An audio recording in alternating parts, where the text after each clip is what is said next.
පසුගියදා දැඩි ආන්දෝලනාත්මක සිදුවීමක් වූ කළුතර කැලිඩෝ වෙරළේ අභිරහස් මරණයක් සම්බන්ධයෙන් බණ්ඩාරගම වීදියගොඩ ප්‍රදේශයම කම්පා කරමින් ඇසුණු පුවත තමයි අද අපි අරගෙන එන්නේ. ඉතින් ඒ අසුබ පුවතේ ඇඟ කිලිපොලා යන තොරතුරු රැසක් දැන් අනාවරණය වී තිබුණා. පවුල් ආරවුලත් දුරදිග ගොස් කළුතර කැලිඩෝ වෙරළ තීරයේදී දිවියෙන් සමුගත් 42 හැවිරිදි නදේශානී තරංගිකා ගුරුමාතා වගේ මරණය පිටුපස ඇති කතාව සැබවින්ම සංවේදී එකක්. කෙසේ වෙතත් පොලිස් වාර්තා පවසන අන්දමට මේ ගැටලුවේ මුල පටන් අරගෙන තිබෙන්නේ පසුගිය 29 වෙනිදායි.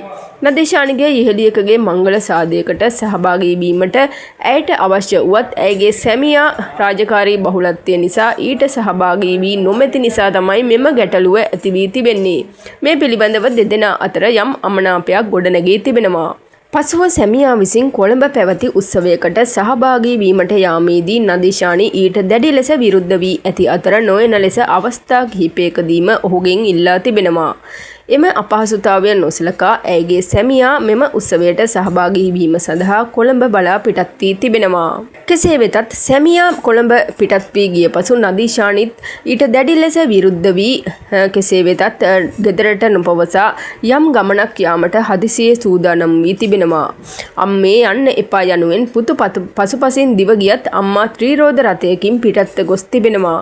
එදින සැමියා නිවසේ නොසිටි මොහොතක නදේශානී දැඩි ආවේගයකින් නිවසින් පිටව ගොස් ඇය යන අයුරු ඇයගේ පුතු සහ මව යන්න එපා යන් කියමින් පසුපස දිව ගියත් වේගයෙන් ගිය නදේශානී අල්ලා ගැනීමට ඔවුන්ට හැකි වී නැහැ.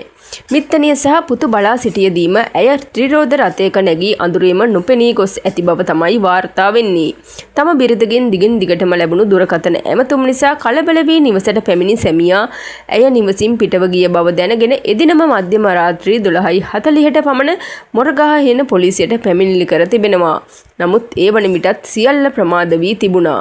කෙසේ වෙතත් පසුගිය මැයි 1 වෙනිදා කළුතර දකුණ වෙරළ තීරයට ගොඩගසා තිබූ නාදුනන කාන්තා මලසිරුර දුටු අයෙකු පොලිසියට දැනුම් දී තිබුණා. පසුව කළ පරීක්ෂණවලදී රෝහලට පැමිණි සැමියා සහ මව විසින් එය තම ආදරණීය නදේශානී බව හඳුනාගෙන තිබුණා. කෙසේ වෙතත් පශ්චාත් මරණ පරීක්ෂණයේදී මෙය විමර්ශනය වෙමින් පවතින මරණයක් ලෙස නම් කර ඇති අතර ශරීරයේ රුධිර සාම්පල් රජයේ රස පරීක්ෂක වෙත යොමු කිරීමට පියවරගෙන තිබෙනවා. ඇයගේ අවසන් කටයුතු 3 වෙනිදා වීදියගොඩ පොදු සුසාන භූමියේදී සිදු කෙරුණා. කෙසේ වෙතත් තනි වූ දරුවෙකුත් වැළපෙන මවකුත් සූසුම් හෙළන සැමියෙකුත් පමණක් ඉතිරි කරමින් ඇය ජීවිතයේ ප්‍රශ්න හමුවේ හදිසි තීරණ ගැනීමෙන් මෙම මරණය සිදු වී තිබෙනවා. ඉතින් ඉවසීම ප්‍රගුණ කරන ලෙසත් මේ කටුක සිදුවීම අපට නැවත පසක් කර දෙනවා. ඉතින් මේ වගේ අලුත් තොරතුරු දැනගන්න අපේ නාලිකාව සබ්ස්ක්‍රයිබ් කරලා තියාගන්න.